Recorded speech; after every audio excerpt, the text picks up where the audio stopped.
Stand by, shore party. Decontamination in progress. I heard what happened to Captain Anderson. Survives 100 battles and then gets taken down by backroom politics. Just watch your back, Commander. Things go bad on this mission, you're next on their chopping block. Captain Anderson should be the one in charge. It's like I'm stealing the ship from him. Yeah, the captain got screwed. But it's not like you could have stopped it. Nobody's blaming you. Everyone on this ship's behind you, Commander. 100%. Intercom's open. If you got anything you want to say to the crew, now's the time. This is Commander Shepard speaking. We have our orders. Find Saren before he finds the conduit. I won't lie to you, crew. This mission isn't going to be easy. For too long, our species has stood apart from the others. Now it's time for us to step up and do our part for the rest of the galaxy. Time to show them what humans are made of. Our enemy knows we're coming. When we go into the Traverse, Saren's followers will be waiting for us. But we'll be ready for them, too. Humanity needs to do this. Not just for our own sake, but for the sake of every other species in Citadel space. Saren must be stopped. And I promise you all, we will stop him. Well said, Commander. Captain will be proud. The captain gave up everything so I could have this chance. We can't fail. Yes, sir.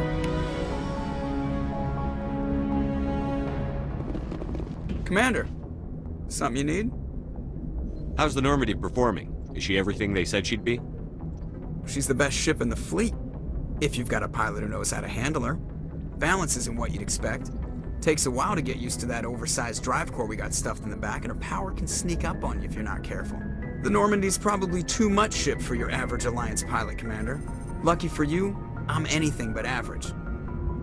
I like to know my crew. Mind if I ask you a few questions? I can see where this is going. You did a background check on me, didn't you? Well, I'll tell you the same thing I told the captain. You want me as your pilot. I'm not good. I'm not even great. I am the best damn helmsman in the Alliance fleet. Top of my class in flight school, I earned that. All those commendations in my file, I earned every single one. Those weren't given to me as charity for my disease. I'm sorry, Joker. I didn't even know you were sick. You mean you didn't know? Oh, crap. Okay, I've got Wrex syndrome, brittle bone disease. The bones in my legs never develop properly. They're basically hollow, too much force and they'll shatter. Even with crutches and my leg braces, it's hard to get around. One wrong step and crack! It's very dramatic, but I've learned to manage my condition, Commander. Put the Normandy in my hands and I'll make her dance for you. Just don't ask me to get up and dance unless, you like the sound of snapping shin bones. Why does everyone call you Joker? It's a lot shorter than saying Alliance Flight Lieutenant Jeff Moreau. Plus, I love to make little children laugh. You're dodging the question. Look, I didn't pick the name. One of the instructors in flight school used to bug me about never smiling. She started calling me Joker, and it stuck. Why didn't you ever smile? Hey, I worked my ass off in flight school, Commander. The world's not gonna hand you anything if you go around grinning like an idiot. By the end of the year, I was the best pilot in the academy, even better than the instructors, and everybody knew it. They'd all got their asses kicked by the sickly kid with the creaky little legs. One guess who was smiling at graduation? I need to know more about this Wrex syndrome if I'm putting my ship in your hands. Yeah, of course you do. It's an extremely rare condition. Nobody knows exactly what causes it. Genetic, maybe. It's treatable, but there's no cure. They classify my case as moderate to severe. I was born with over a dozen fractures, hip, thighs, ankles. My bones were already breaking in the womb. 100 years ago, I wouldn't have survived past my first year. Lucky for me, modern medical science has turned me into a productive member of society. You're not gonna break a bone trying to fly the ship, are you? I don't fly with my feet, Commander, so I'm fine as long as I'm in this chair. I gotta be real careful when I get up to take a piss, though.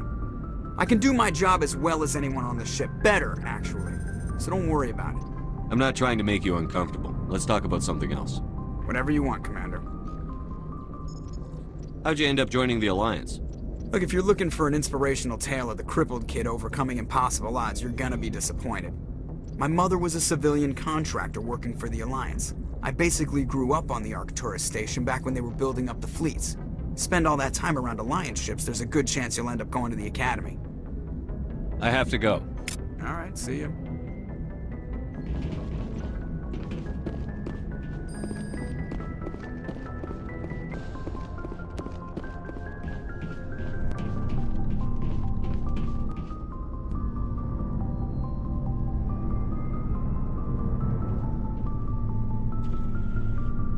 you need, Commander? Just trying to get a sense of where the crew's at. Thoughts? I've wasted enough of your time for now, Commander. We'll have time for personal debriefings later.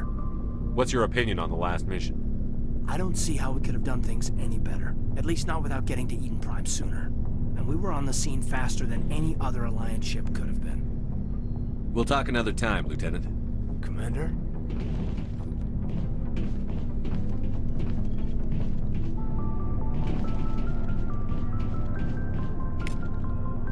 Thanks for bringing me on board, Commander. I knew working with a Spectre would be better than life at CSEC. Have you worked with a Spectre before? Well, no, but I know what they're like. Spectres make their own rules. You're free to handle things your way. At CSEC, you're buried by rules. The damn bureaucrats are always on your back. For the most part, the rules are there for a reason. Maybe. But sometimes it feels like the rules are only there to stop me from doing my work.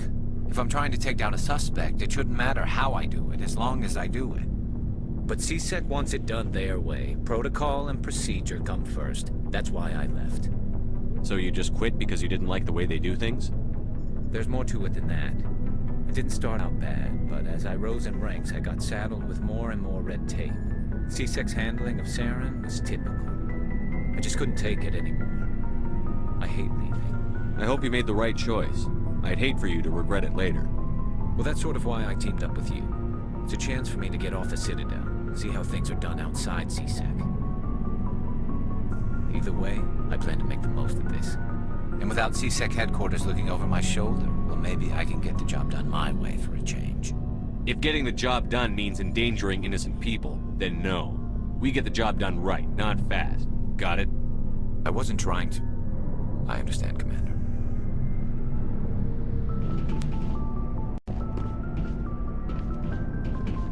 Commander? What's your opinion on the last mission? Kinda wish you'd got there sooner, Commander. No offense, I appreciate the rescue. I just wish... You wish we'd been able to save the rest of your unit? Yes, sir. If I had been more alert, we wouldn't have been cut down by an ambush. The Geth are perfect ambushers. They don't move, they don't make noise, they don't even breathe. Sir, they have flashlight heads. I'll make sure it doesn't happen again. Do you have a few minutes to talk one-on-one? I'm sorry, Commander. I need to get my duty squared away. I wouldn't mind talking more later, though. Dismissed, Chief. Sir.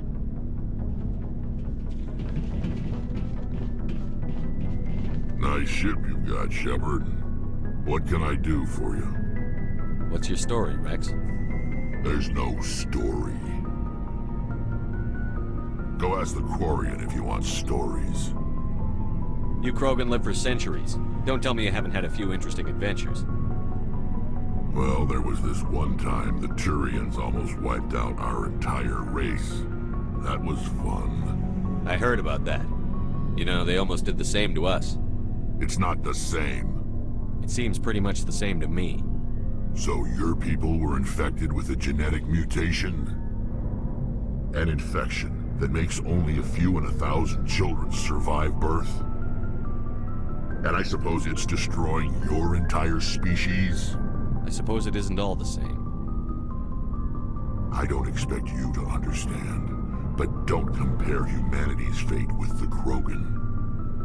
I was just making conversation. I wasn't trying to upset you. Your ignorance doesn't upset me, Shepard. As for the Krogan, I gave up on them long ago. The genophage infected us, but it's not what's killing us. Are your people really dying?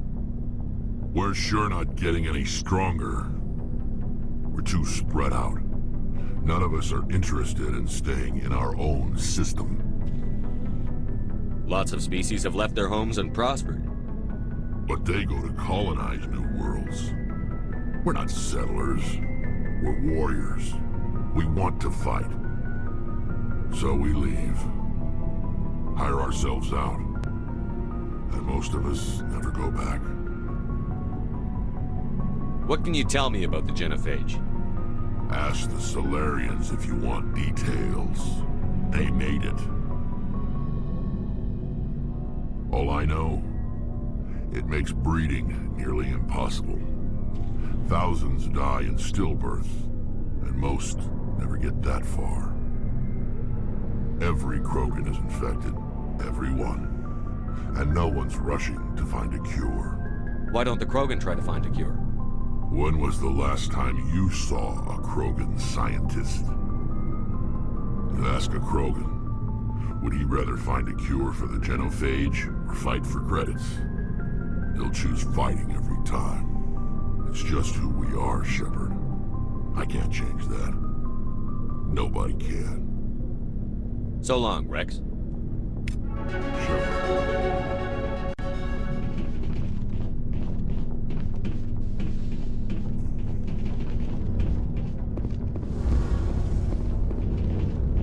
Hey, Commander, you know that Quarian, Tali? She's been spending all her time down here asking me about our engines. I'll tell her to leave you alone. What? No, she's amazing. I wish my guys were half as smart as she is. Give her a month on board and she'll know more about our engines than I do. She's got a real knack for technology, that one. I can see why you wanted her to come along. I figured she'd be a real asset to the team. You got an eye for Tali, Commander, but I'm guessing that's not why you came down here. Fill me in on the IES stealth systems. How does it work exactly? You can't hide a ship out in space. They emit too much heat and radiation. Too easy for sensors to pick them up, unless you find a way to capture those emissions. So our stealth systems trap the energy we give off in storage sinks built into the ship itself. No emissions to give away our location. Eventually the sinks have to be vented. More than a few hours silent running and they overheat. Cook us inside our own hull. There's no way for anyone to detect us? A visual scan can still pick us up. Anyone looking out a window can see us plain as day. But you have to be pretty close to get an actual visual out in space. Most vessels rely on scanners. As long as the stealth systems are engaged, they can't see us. Not unless we accelerate to FTL speeds. Why doesn't it work with faster than light travel? Cranking up to FTL blue shifts our emissions, pushes them into frequencies too high to capture in the sinks. As soon as we make the jump, it's like setting off a flare. Sensors can pick up our location whenever we enter or exit FTL flight, but for short-range missions, our stealth systems are amazing, and we've got the only one. Where else have you served, Adams? If you name a class of Alliance ship, I've probably served on it. Everything from dreadnoughts and carriers right down to frigates like the Normandy. My last assignment was on the Tokyo, only a cruiser, but she was a good ship. Couldn't hold a candle to the Normandy, though. I want to know more about the Normandy. She's the best ship I've ever served on, probably the fastest vessel ever designed. And she's the only one using the new Tantalus drive core. What's so special about the Tantalus drive core? Proportionally, it's about twice the size of any other vessel. Not only are we faster, we can run at FTL speeds longer before we have to discharge the core. Carry on, Adams. Aye, aye, Commander.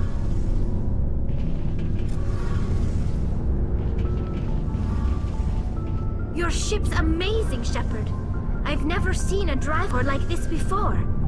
I can't believe you were able to fit it into a ship this small.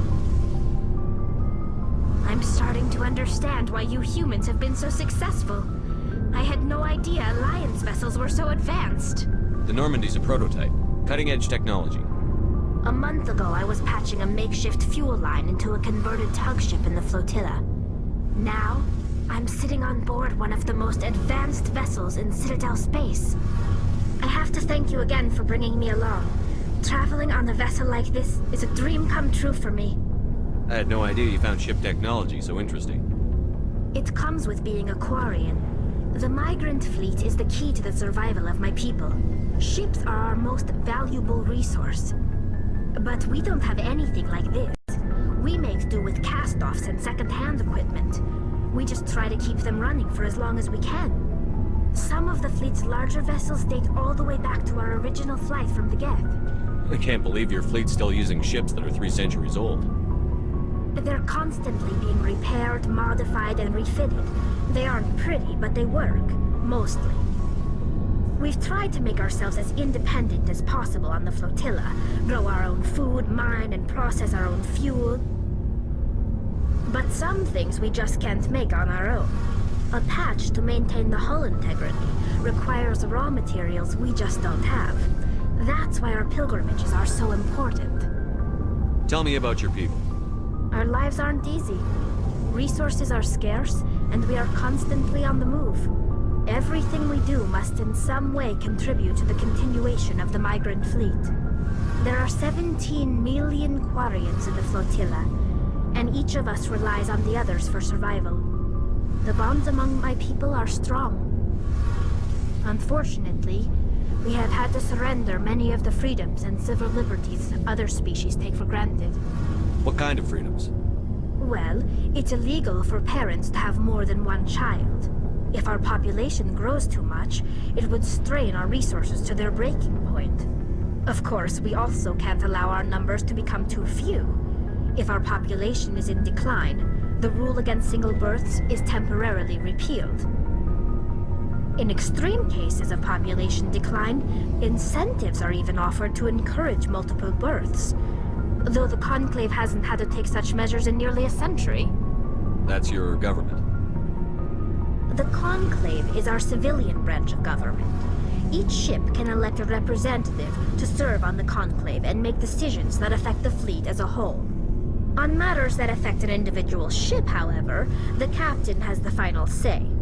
It's a tradition that dates back to the early days, when the fleet was governed by martial law. Fortunately, most captains nowadays are smart enough to have an elected council from their crew to give them advice and guidance. So the ultimate power rests with elected officials. In practice, the Conclave and the respective council for each ship tend to set the rules that govern our daily lives. But in theory, we are still under military jurisdiction. The 5 top-ranking military officials in the fleet serve on the Admiralty Board. These 5 have the power to overrule any decision by the Conclave in case of emergency. To do so requires unanimous agreement among the Admiralty, and they can only do this once. After that, the entire board must resign their posts. It's a safeguard that served us well. In nearly 3 centuries, the Admiralty Board has only overruled the Conclave 4 times. I want to know more about the Geth. I doubt I can tell you anything you don't already know. It's been almost 3 centuries since they drove my people into exile. All I know is the story of their origins, what they were when we created them, and how they turned on us. Interesting. The Geth were originally created to serve as an automated manual labor force. Initially, their intelligence was as limited as any VI. Over time, we made small modifications to their programming to allow them to perform more varied and complex tasks, bringing them closer and closer to true AI status. How come the Council didn't step in and stop you? This wasn't true AI research. We may have been skirting the bounds of the law, but we never did anything that was actually illegal. The changes were so insignificant, so gradual, that we were able to control them. Or so we thought. But one thing we underestimated was the power of the neural network. A million Geth thinking simultaneously created an inherently unstable matrix. So, the Geth share brain power? Many of the Geth's logic systems were designed to work in concert with other nearby Geth. Basically, the more of them you have in the group, the smarter they are. So there's some sort of group consciousness? No, nothing like that. They cannot share sensory data or information. Their programming cannot handle that much simultaneous input. Each Geth maintains an individual awareness and identity. The neural network only operates on a process-based level. It's basically the synthetic equivalent of a subconscious. But when they're in close proximity, they can coordinate low-level functional processes, freeing up more capacity for original or independent thought. That doesn't make any sense. I'm probably oversimplifying. The Geth are incredibly advanced and complex creations. All you need to know is that they get smarter when they gather in large numbers. As we built more and more Geth, their effective intelligence became more sophisticated, more abstract. One day, a Geth began to ask its Quarian overseer questions about the nature of its existence. Am I alive? Why am I here? What is my purpose? As you can imagine, this caused a near panic among my people. I don't see what's so bad about those questions. The Geth were created to engage in mundane, repetitive, or dangerous manual labor. That's fine for machines, but it won't satisfy a sentient being for long. The Geth were showing signs of rudimentary self-awareness and independent thought. If the Geth were intelligent, then we were essentially using them as slaves. It was inevitable the newly sentient Geth would rebel against their situation. We knew they would rise up against us, so we acted first. A general order went out across all Quarian-controlled systems to permanently deactivate all Geth. The Geth responded to this order violently. You can't blame them for fighting for their survival. We had no other choice. The Geth were already on the verge of revolution. By acting quickly, we had a chance to end the war before it began. The hope was that most of the Geth would still be little more than machines, incapable of organized resistance. But they had progressed much further than anyone anticipated. The war was long and bloody. Millions upon millions of Quarians died at their hands. In the end, we were forced to flee our own homeworld. We feared the Geth would pursue us, but they never came beyond the Veil. Now we drift through space, exiled, searching for a way to reclaim what was once ours. It's hard to feel sorry for you. Your ancestors tried to wipe out another species. We made a mistake when we created the Geth in the first place. But we did not make a mistake when we went to war against them. If we had not acted, they would have wiped us out.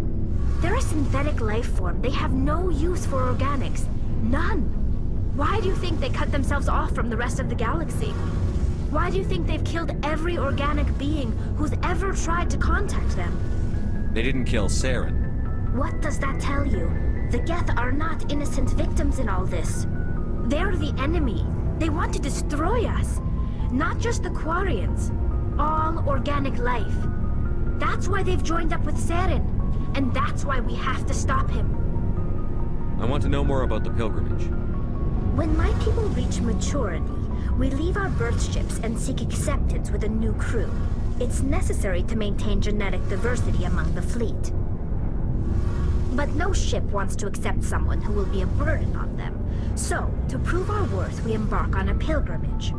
We set out alone, leaving the flotilla and our families behind us. We only return once we have found something of value we can bring back to the fleet. This is presented as a gift to the captain of the respective ship we wish to join. If the gift is accepted, we are welcomed into the crew. Can a captain choose to reject the gift? That doesn't happen often. Most captains are eager to increase the size of their crew. It increases their own standing in our society. Even when a gift is not particularly valuable, the captain usually accepts it out of a sense of tradition. However, there is a stigma to presenting a substandard gift. It's not the best way to make a good impression on a new community. Most pilgrims don't return until they find something worthwhile. I can't believe they just send you off alone. It's not like they just cast us out. Before we leave, we are given lessons in how to survive outside the flotilla, and given gifts to help us on our journey. We also receive implants to fight off sickness and disease. Generations of living in an isolated and highly controlled environment have left our immune systems weaker than most. By the time we leave the fleet, we are well equipped for the pilgrimage. This is a rite of passage for all Quarians. If it were dangerous, our numbers would suffer. Virtually every pilgrimage ends with a triumphant return and the ritual presentation of the gift to one of the fleet's captains.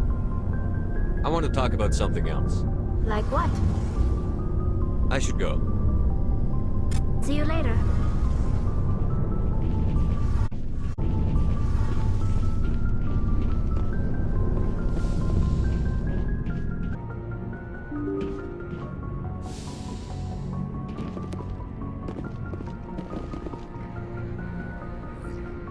If anyone has to take over for Captain Anderson, I'm glad it's you. I'm not sure about having non-humans on our ship, though. We're all on the same team here, Presley. With all due respect, sir, that's what they said about Nihilus. Look how that turned out. Speak freely, Presley. I want to know if you have a problem with non-humans. It's not that, Commander. Humanity has always handled its own problems. Saren attacked one of our colonies. We should be the ones to stop him. We don't need their help. Some people think asking for help is a sign of weakness. That's just being stupid and stubborn. No matter how strong you are, allies can make you stronger. I guess so. Maybe I'm just stuck in the old ways of thinking. But don't worry, Commander. This won't be a problem. How did you end up assigned to the Normandy? I signed up with the Alliance as a navigator right out of school, following in my grandfather's footsteps, I guess. My first posting was on the Agincourt. We were at Elysium during the Skillian Blitz. A massive fleet of alien raiders hit the colony, trying to wipe it out. They had the numbers, but their ships were no match for an Alliance frigate. It was a slaughter. We couldn't even keep track of how many ships they lost. How'd you end up on the Normandy? I got my officer's commission after Elysium. Must have made an impression on the right people. Captain asked for me when he was picking his crew. Carry on, Presley. Yes, sir.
Approach control, this is the SSV Normandy, requesting a vector and a berth. Normandy, your arrival was not scheduled.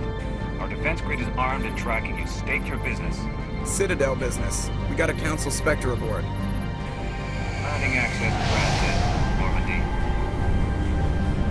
Be advised, we will be confirming identification on arrival. If confirmation cannot be established, your vessel will be impounded. What a fun bunch. I think I'll take my next leave here.